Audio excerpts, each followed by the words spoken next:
She was still deeply connected to her first love. So when the time came, I simply turned around and left. It all came to a head on Thanksgiving Day. I had spent the entire morning in the kitchen, carefully preparing a feast for the two of us. The air was rich with the scent of roasted turkey and spices, and I had just set a platter of steaming crabs on the table when Chloe finally came home. She didn't so much as glance at the meal I had laid out. Her eyes were fixed on the bedroom as she immediately began pulling a suitcase from the closet. "I can't spend the holiday with you this year," she announced, her voice devoid of any warmth. I didn't argue or ask for an explanation. I just sat down at the table and quietly began to eat, the sound of a crab shell cracking under my fingers the only reply.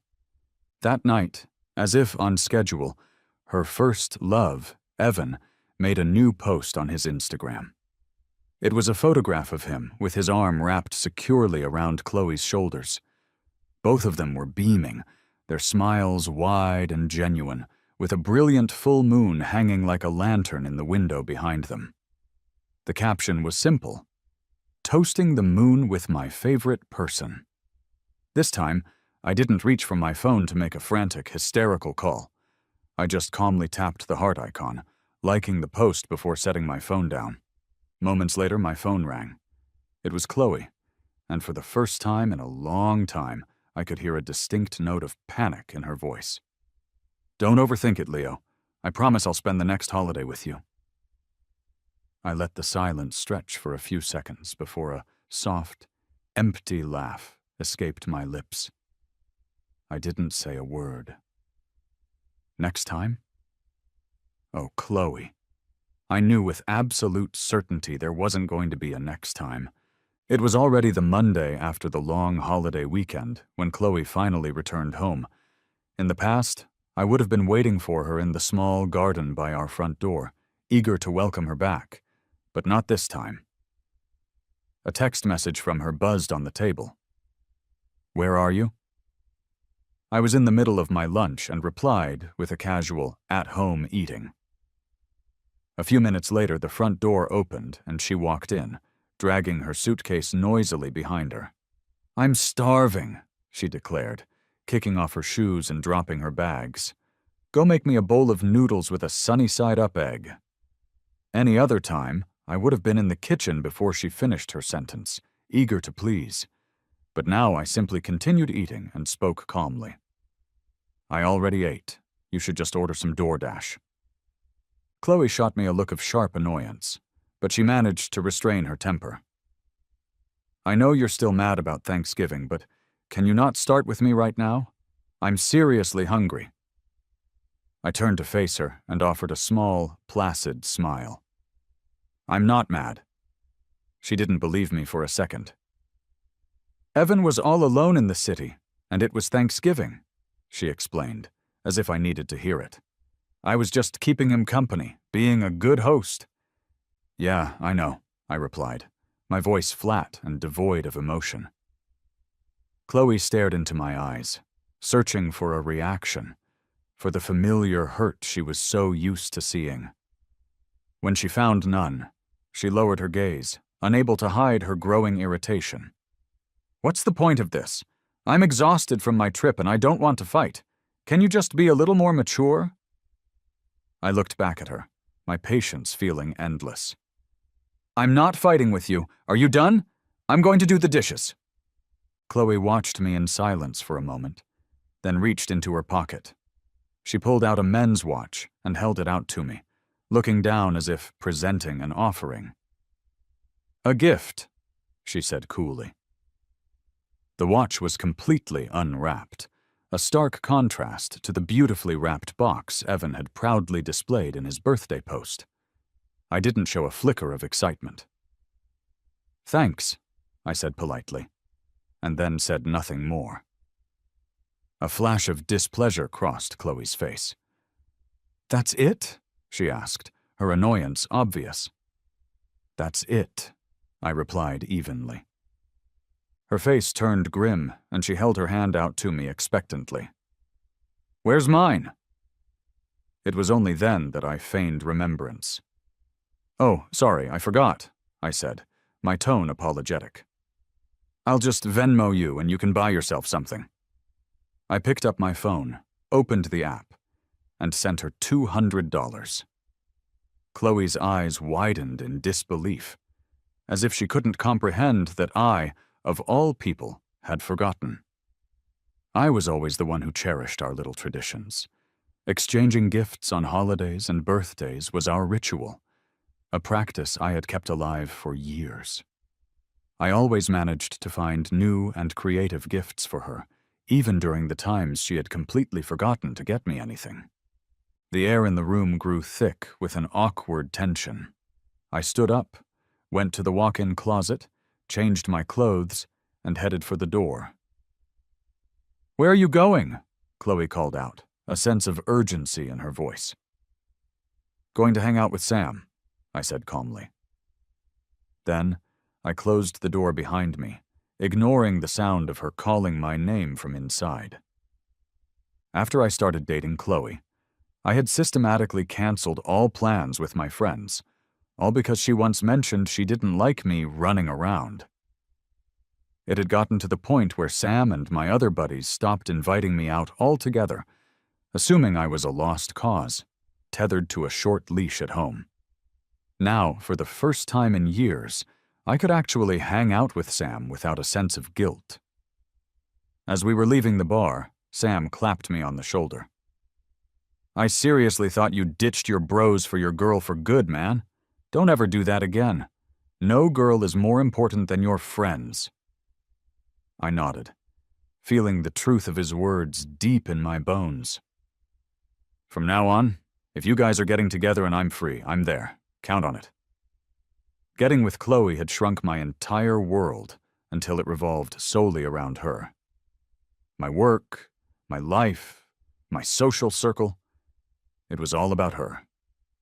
Looking back on it now, it was an incredibly foolish choice to have made. I glanced at my phone and saw a notification. Chloe had declined the Venmo payment. It was 3 a.m. by the time I finally stumbled home. I flipped on the lights and saw Chloe sitting on the couch, waiting. For a second, a wave of dizziness washed over me, and I wondered if I was just seeing things. When she saw the state I was in, thoroughly drunk, she didn't get up to help me. Instead, she just gave me a look of pure, undiluted disappointment. "Leo, can you get a grip?" she said with disgust. "If you're jealous, just say it. A grown man getting wasted like this in the middle of the night, what's wrong with you?" My head was spinning violently. I steadied myself against the wall and made my way over to the couch. As I got closer, Chloe caught the strong scent of alcohol on me and wrinkled her nose. "Didn't I tell you I don't like those friends of yours? And you went running around with them again? This isn't what you think it is with Evan and me. We're just friends right now. You really don't need to get this drunk over him." I held my throbbing head in my hands and shot back, my words slurring with annoyance. "You've got it all wrong. I was just happy to be out with my friends and had a few too many." Seeing my defiance, her voice turned sharp. "Enough, I'm giving you an out here. What more do you want? Don't push me. My patience has its limits. I'm not a saint who can put up with your crap forever." My head was pounding, and her shrill voice was only making it worse. I rubbed my temples. "Are you done? If you're done, I'm going to bed." Seeing my dismissal, Chloe took a deep breath, reining in her temper as she stood up to help me. But with the last ounce of sobriety I had left, I dodged her outstretched hand. I stumbled into the guest room, locked the door behind me, and completely ignored the sound of Chloe knocking and calling my name. That night I fell into a deep, dreamless sleep, and it was the most peaceful I had felt in a very long time. When I woke up the next morning, Chloe was sitting on the living room couch, her arms crossed, her face terrifyingly dark. I knew she was furious, but I didn't try to smooth things over. I just got ready for my day and left without a word. I went straight to the dance company where I worked and handed in my resignation. I had originally taken the job here because it was close to home, which made it easier to take care of Chloe's needs. But there was no need for that anymore. The director of the company tried several times to get me to stay, but I firmly refused. Just last week, I had received a response to the applications I had sent to companies overseas. I had been accepted into a prestigious troupe. Joining that company had been my dream since I was a teenager, a dream I had willingly given up for Chloe back then. Luckily, it wasn't too late to chase it now. After quitting, I spent the day handing off my remaining work, and then I called Sam to tell him the good news. Sam was thrilled for me, but after a moment of celebratory shouting, he fell silent and asked, "So, what about Chloe? Does she know you're moving abroad?" I laughed softly into the phone. "No, and she doesn't need to know. I'm going alone this time." Once everything was settled at the company, I started the process of getting my documents ready for the move. My parents are divorced, and besides a few buddies I grew up with, Chloe was all I really had here. I used to think that wherever Chloe was, that was my home. But now I realized I didn't have a home anymore.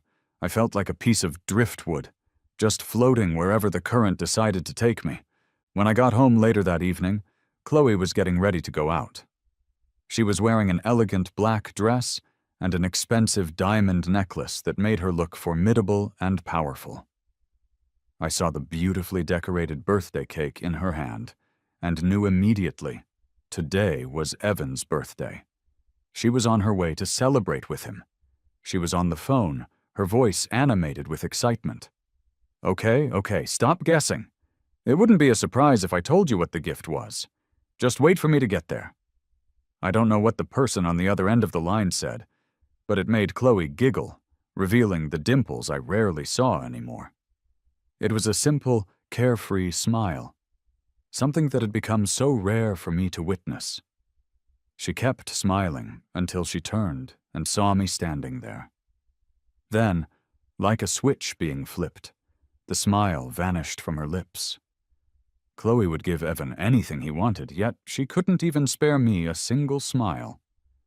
Her expression instantly darkened. She didn't say another word to me, just looked away with an air of disgust. She quickly changed into her heels, and the last thing I heard was the sharp, definitive sound of the front door slamming shut. I knew what this meant. Chloe was going to give me the silent treatment again. We had engaged in this Cold War many times before, and every single time, the cause was Evan. Whenever it happened, I would be a complete mess, trying everything I could think of to win back her affection. Even if she ignored all my texts and calls, I'd practically beg for her attention. But this time, I just went online, looked up a few foreign recipes, and started practicing in the kitchen. I figured I should start getting used to cooking for one. Lying in bed later that night, I saw Evan's new social media post. "You got me a birthday gift again this year. Thanks for always being by my side." In the comments, Chloe's best friend had written, "So touching. Seeing Evan happy makes me happy." I scrolled through the likes. All of Chloe's friends, both men and women, had liked Evan's post. Chloe's friends never liked me. They saw me as the obstacle, the one who got in the way of her and Evan's happiness. They were convinced that without me, Chloe would be so much happier. Seeing Chloe's own comment on the post, I couldn't help but think her friends were right. Chloe had written, "Happy birthday to the most important person in my life." I stared blankly at their dramatic public exchange. Another one of Chloe's friends commented, "Delete this before Leo sees it. You know how he is. He'll probably throw a huge fit." I used to gently remind Chloe to keep a respectful distance from Evan. After all, he was an ex-boyfriend, and it was best to avoid any misunderstandings. But her friends would call me petty and controlling, complaining that I wouldn't even let her have basic friendships. And Chloe would just go along with them, telling me that as a man, I needed to be more generous and open-minded. I didn't do what her friend expected. I didn't throw a fit. I just quietly closed the app, started scrolling through TikTok videos, and eventually fell asleep. I was already fast asleep when Chloe came home. She shook me awake, her voice sharp with annoyance. "Leo," she yelled, Your girlfriend is out late and you don't even care enough to check on her? My friend's boyfriend calls her constantly. But you? Not a single call. What is wrong with you?" I looked at her, groggy and confused, with no idea why she was so angry. I used to do that, and she would snap at me. "I'm in a relationship with you, not in jail. Please give me some space. I can't breathe." Now that I was finally giving her the space she supposedly craved, she was mad that I wasn't checking up on her. I had no idea what she wanted from me anymore. But I didn't bring up the past. I just said calmly, "You were out with friends. It would have been weird for me to keep calling. You and Evan are friends? I trust you guys." A look of disbelief flashed in Chloe's eyes. She was probably shocked that I could mention Evan's name so calmly. Then, a look of cautious understanding crossed her face. "That social media post was just for old time's sake," she explained quickly. "It didn't mean anything else. Don't overthink it." I shook my head, about to speak, but she cut me off. "What is it? Are you saying I shouldn't have gone to Evan's birthday party? We've known each other for 10 years. We dated for a little while, but now we're just really good friends. It's my good friend's birthday.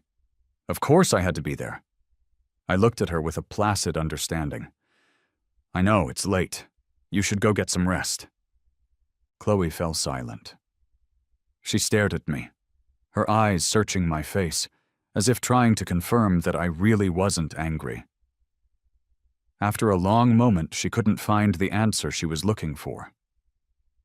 She reached out to wrap her arms around my waist, a gesture of reconciliation, but I silently sidestepped her, moving just out of her reach. "The master bedroom or the guest room?" I asked coolly. Surprise flickered in her eyes.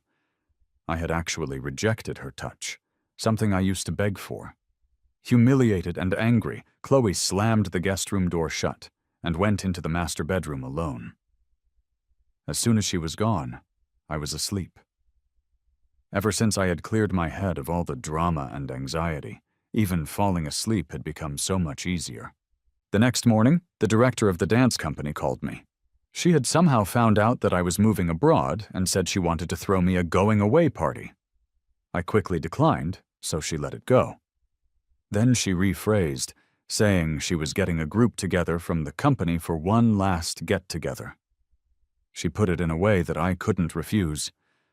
What I didn't expect was that Chloe would be there that evening. But it made sense, I supposed. She was the director's niece, and sitting right next to Chloe was Evan. I couldn't believe she would bring him to a work gathering like this. When Chloe saw me, she glanced my way, signaling with her eyes for me to come sit with her, but I pretended not to notice. They looked like such a perfect couple sitting there together. I wasn't about to go over and interrupt their evening.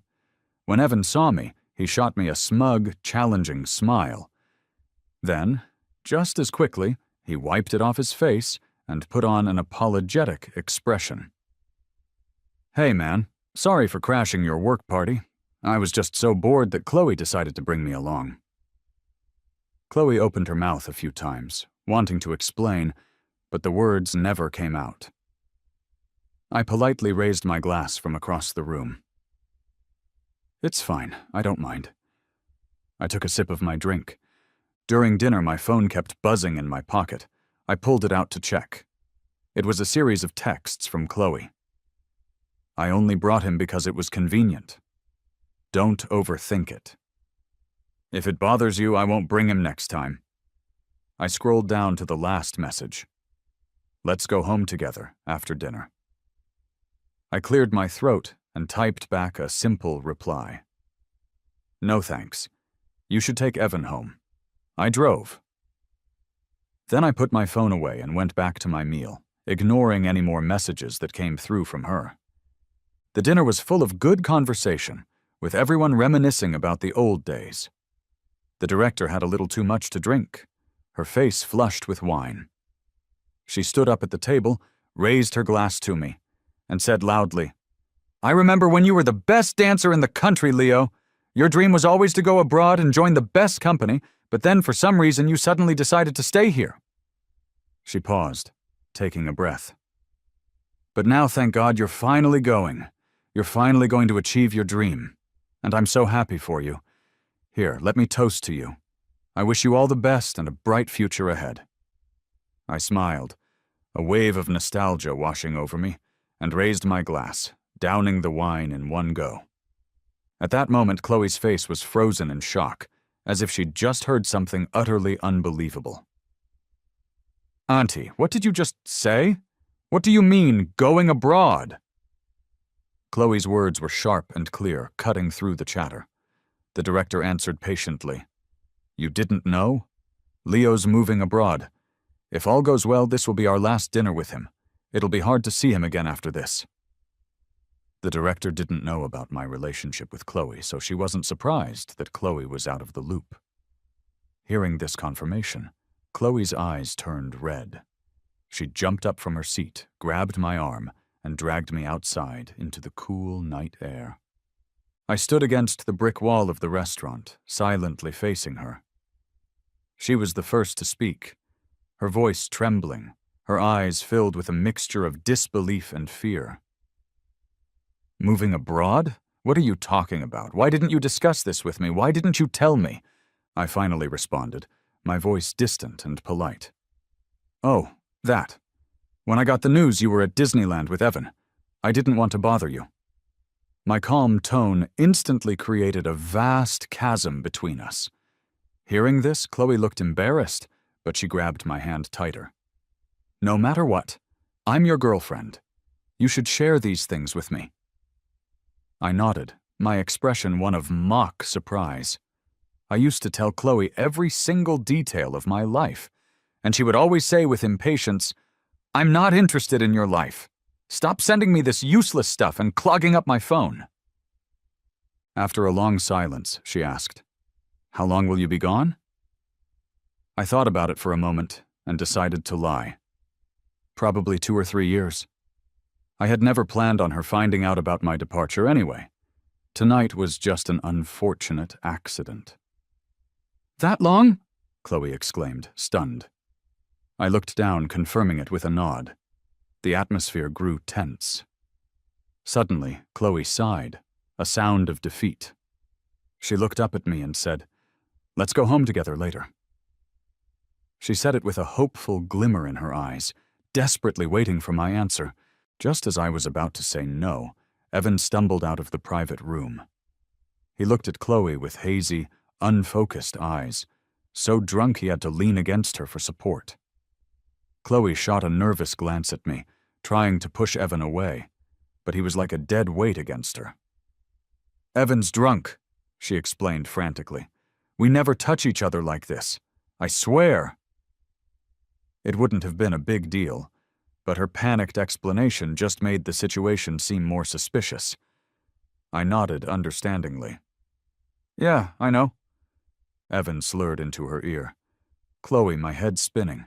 Can you take me home? His boozy breath washed over her neck. Chloe didn't flinch, just showed a hint of weary resignation. She had always told me she hated the smell of alcohol, but I guess it didn't matter if it was Evan. She didn't answer him, looking at me instead. Wait for me, okay? I'll call him an Uber and then we can go home together. How does that sound? Before I could reply, Evan whined again in her arms, rubbing his head against her affectionately in a movement that looked incredibly practiced and familiar. Seeing that, I said calmly, Don't worry about it. He seems to need you more. I can get home by myself. Chloe looked like she wanted to say something else, but I stood up, said my goodbyes to the others inside, and walked out of the restaurant. Chloe tried to follow me, but Evan clung to her, refusing to let go. I called an Uber to take me home. I had had a few drinks tonight, and my head was starting to feel fuzzy. Sitting in the back seat, I watched the city lights blur past the window. A few stray tears escaped my eyes, rolling silently down my cheeks. It was almost funny. I couldn't count the number of times Chloe had ditched me for Evan. After a while, I guess I had just gotten used to it. I saw a couple walking hand in hand down the street, and it suddenly reminded me of how Chloe and I used to be like that. As the car drove on, The image of the couple grew fainter, and my memories of Chloe and me started to blur as well. After I got home, a text from Chloe came in. A rare check-in. "I just got Evan home. He keeps throwing up, so I probably can't make it back tonight." I stared at the screen, lost in thought. As far as I could remember, this was the first time Chloe had ever explained her whereabouts to me. Like this. In the past, if I even asked who was at a party she was going to, she would accuse me of starting trouble. Do I have to report every little thing I do to you? Doesn't a relationship like that just exhaust you? It had taken me a long time to calm her down after that, and she had made it very clear that I was not to interfere in her life. I replied to Chloe with a simple, "Okay." She quickly texted back, trying to explain again. "It's really just because he keeps throwing up and it's so late now. That's the only reason I'm staying over. Please don't overthink it." I replied with another detached, "Okay." After that, she didn't message me again. That night, I was the one in the bathroom throwing up repeatedly. It wasn't just Evan who had gotten drunk at the party. I was used to drinking beer, but I'd had just a little hard liquor tonight, and it had hit me hard. I was sick until the early hours of the morning before I finally crawled back into bed. I tossed and turned all night, and by morning I had dark circles under my eyes. It was around noon when Chloe came home. I was eating a bowl of soup I had just ordered. In the past, if I ordered takeout, Chloe would have scolded me for eating junk food. But today she actually came over to the table. "Does it taste good?" I looked at her, surprised by the question, and nodded. She sat down across from me and looked me directly in the eye. "You have no idea how much work it is to take care of a drunk person. The second he sobered up, I rushed straight home." Her voice was laced with guilt, but I didn't call her out on it. "Oh, that must have been tough for you," I said calmly. A flicker of unease crossed Chloe's face. She hadn't expected me to be so compliant. The smile on her lips was stiff. "My friend Jenna and her boyfriend are having their engagement party tomorrow. She invited me. You should come with me." I looked up, surprised. In the past, Chloe would never have taken me to an event like this. Her friends didn't like me, so she always took Evan instead. Before, I would have jumped at the chance and immediately started picking out a suit. But now, I just kept eating my soup, my expression unreadable. "I'd better not. I don't want to make things awkward for your friends." Hearing this, Chloe's smile faltered. The hand she had extended toward me froze in mid-air. She awkwardly pulled it back. "You're my boyfriend," she promised. "She won't be rude to you." I looked up at her. She actually looked serious when she said it. I remember a time when her friends were putting me down, saying I couldn't compare to Evan in any way. I shot Chloe a desperate look, begging for her help. She just ignored me. When I confronted her about it later, she said, "Well, they weren't wrong. You're my boyfriend and you can't even get my friends to like you? That's pretty pathetic." But she knew perfectly well that how her friends treated me depended entirely on how she treated me. I gathered up my empty takeout container. "I'm busy tomorrow," I said. "Why don't you ask someone else?" Chloe stared at me in disbelief. She never thought I would turn her down so bluntly or suggest she take someone else. I used to beg for opportunities like this. But I wasn't lying. I really was busy tomorrow. I still had a lot of paperwork to finish for my move. The hope in her eyes faded, and her smile disappeared completely. "What are you doing tomorrow?" she asked nervously. "Maybe I can go with you."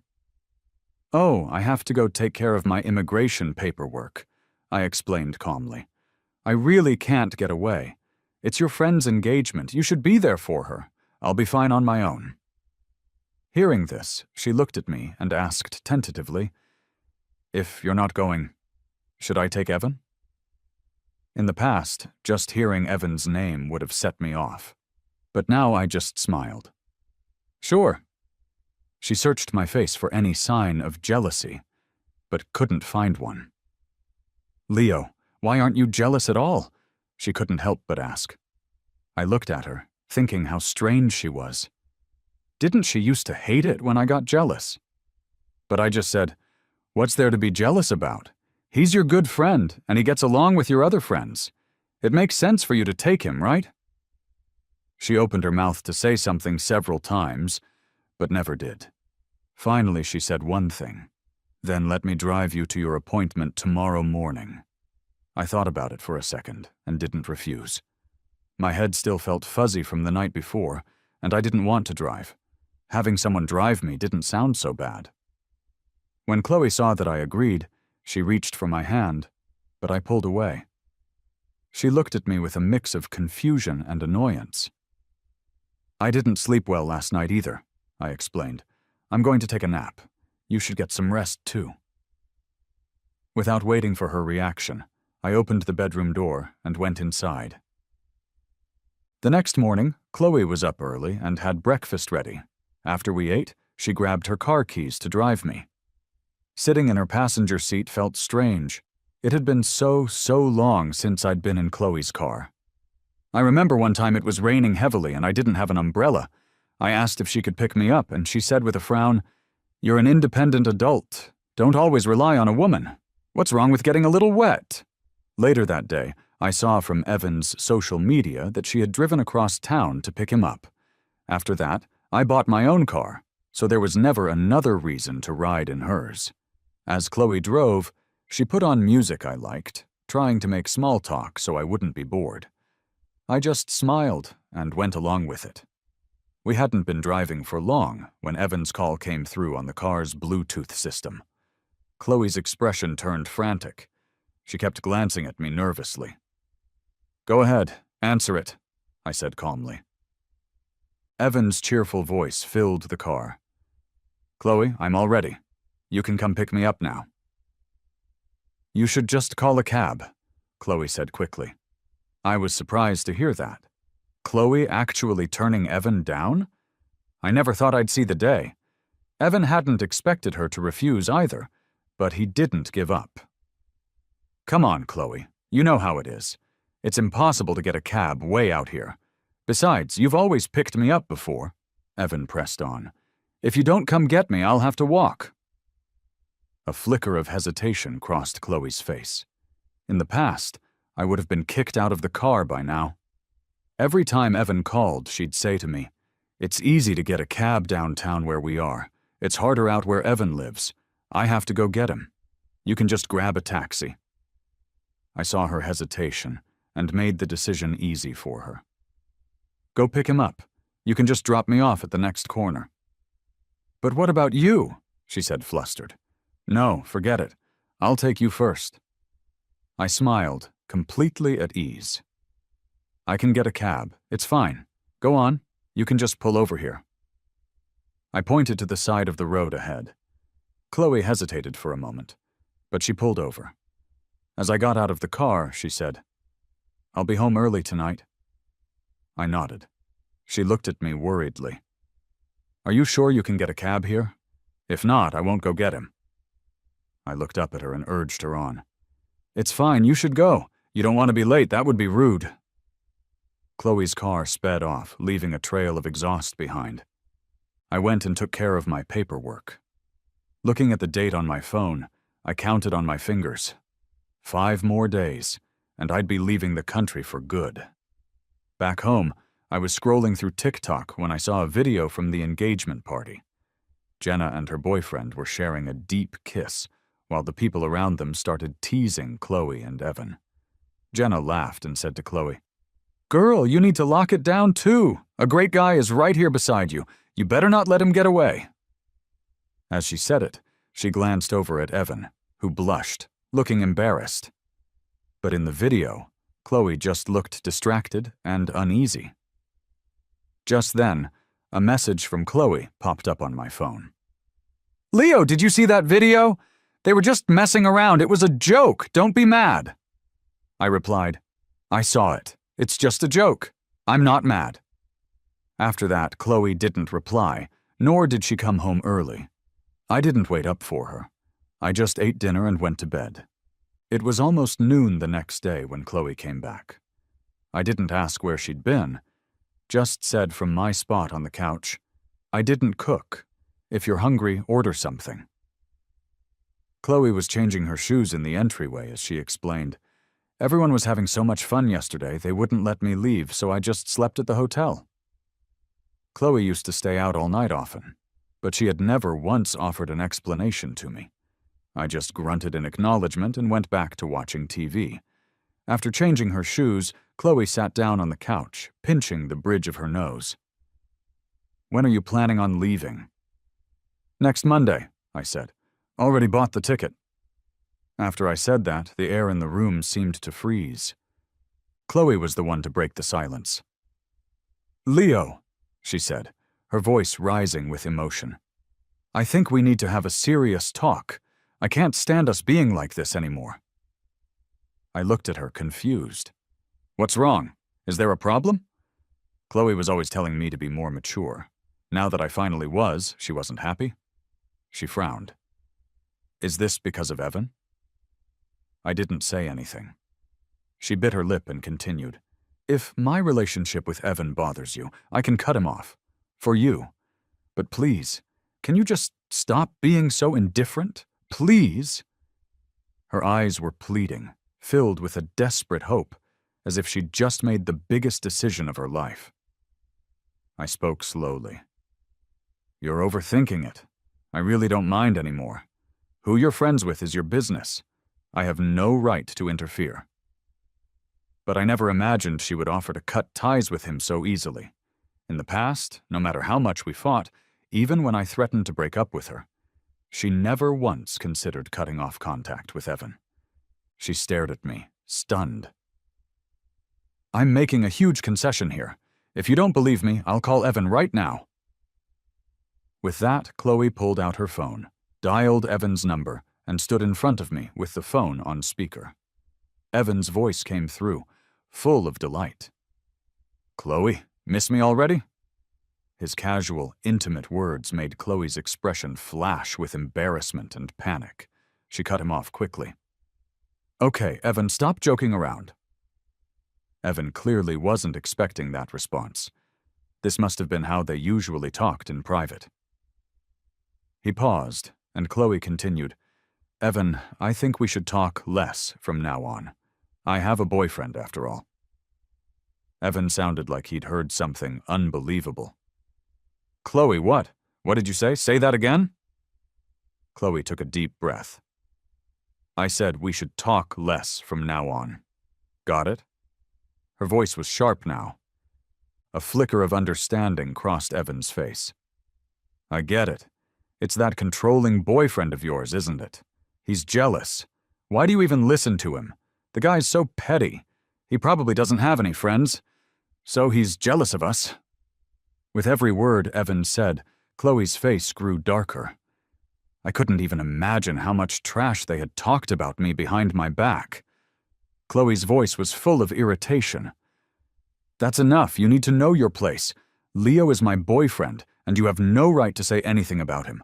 Don't contact me again. Let's just leave it at that." With that, Chloe hung up, ignoring Evan's protests. The phone kept ringing, but Chloe didn't answer it. She just looked at me and said meekly, "See, I cut him off. From now on, we'll just live our own lives. I'll be good and wait for you to come home. I promise I'll be good." She held up 3 fingers as she said it, as if swearing an oath. I was stunned. I had planned to break up with her on the day I left, but now it looked like I had to do it sooner. I opened my mouth to speak. "But I don't think I need you to wait. We should break." Before I could finish the sentence, Chloe covered my mouth with her hand. I looked at her. Her eyes were red, welling up with tears. I heard a soft, dripping sound on the hardwood floor. It was Chloe's tears. In the past, I would have been heartbroken, frantically wiping her tears away. But this time I did nothing. I just watched. So someone like Chloe could cry over me? She looked into my eyes, her voice choked with sobs. "Leo, let me go abroad with you." I knew what a huge decision this was for her. Her family, her friends, they were all here. Her career was taking off here too. If she came with me, she would have to give all of that up. I turned my face away. I thought I wouldn't feel anything anymore, but in this moment my heart still ached. "It's just that, I'm sorry, Chloe," I managed to say, my voice strained. "Please don't do this." Chloe threw her arms around me, her tears soaking through the fabric of my shirt. "Leo, I'm willing to give up everything I have here for you. I want you. Please take me with you." I am a soft-hearted person, but this time I found the strength to push her away. "Chloe, let's break up. We're from two different worlds. I'm tired now. I want to go back to my own world." The tears streamed down Chloe's face. Her voice was hoarse. "No, I don't agree. As long as I don't agree, we're not broken up." I let out a self-deprecating laugh. "You should be happy. In this relationship, you never wanted to share your life with me. You never wanted me to be involved. Well, guess what? After today, no one will be—" Chloe grabbed my shoulders, pleading. "I said I would. From now on, I'll spend every holiday with you." I brushed her hands away, laughing bitterly. "Too bad we don't have a from now on." Chloe was crying uncontrollably, clinging to me, refusing to break up, insisting she would go abroad with me. I couldn't fight her off, so I finally gave in, letting her hold me. She hugged me tightly, filled with the joy of having me back, and I bitterly savored this one last hollow embrace. One morning, a few days later, I quietly packed my bags while it was still dark. I opened the bedroom door one last time and looked at Chloe. She was still fast asleep, oblivious. I whispered, "Goodbye," then took one last, long look at our home. This would probably be the last time I ever saw it. I was planning to settle down abroad for good. I took a taxi to the airport by myself and sat in the waiting area, staring at the departures board. My phone started blowing up with messages from Chloe. "Where are you? Where did you go? Why aren't you answering me?" The last one read, "I'm coming to the airport. Where are you? I need to see you."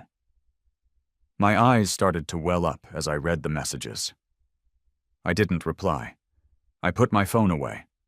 I didn't have the courage to see Chloe one last time. After all, she was the person I had once loved so deeply. The notifications kept pinging, one after another, but I ignored them. I sighed and walked toward the boarding gate. A voice called out my name from behind. "Leo, what am I going to do without you?"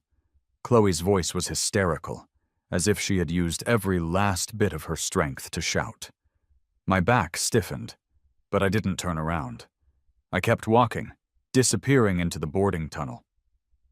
Then I pulled out my phone and looked at the last message Chloe had written. "Leo, you lied to me." I gave a bitter smile and finally replied. "You've lied to me so many times. I guess it was my turn." In the past, Chloe had lied to me countless times, saying she was just out with friends, that Evan wasn't there. And every single time I found out the truth, I just remember how much my heart hurt, how deeply I felt the sting of deception. I wonder if Chloe feels the same way now. I landed in England. Someone from the dance company was there to pick me up. They set me up in a small apartment. It wasn't big, but it had everything I needed. I never replied to any more of Chloe's messages. I blocked her number. After all, she wouldn't be a part of my future. There was no point in keeping her around. A year passed. I gradually got used to life in England and made a lot of new friends. My childhood dream had finally come true. But my adult dream hadn't. I had always dreamed of marrying Chloe, of building a family with her. But that dream was destined to die. One day at work, a call came in from an unknown number from my home country. I knew it was her, but I answered it anyway. On the other end of the line, she was crying so hard she could barely breathe. "It wasn't 2 or 3 years, was it?" she asked, her voice trembling. "You lied to me again?" I paused for a moment, then said calmly, "That's right. I'm not coming back, Chloe. Please don't call me again." I hung up the phone, severing the last connection between us for good. I looked out at the towering skyscrapers outside my office window. From now on, Chloe and I were two parallel lines, never destined to cross.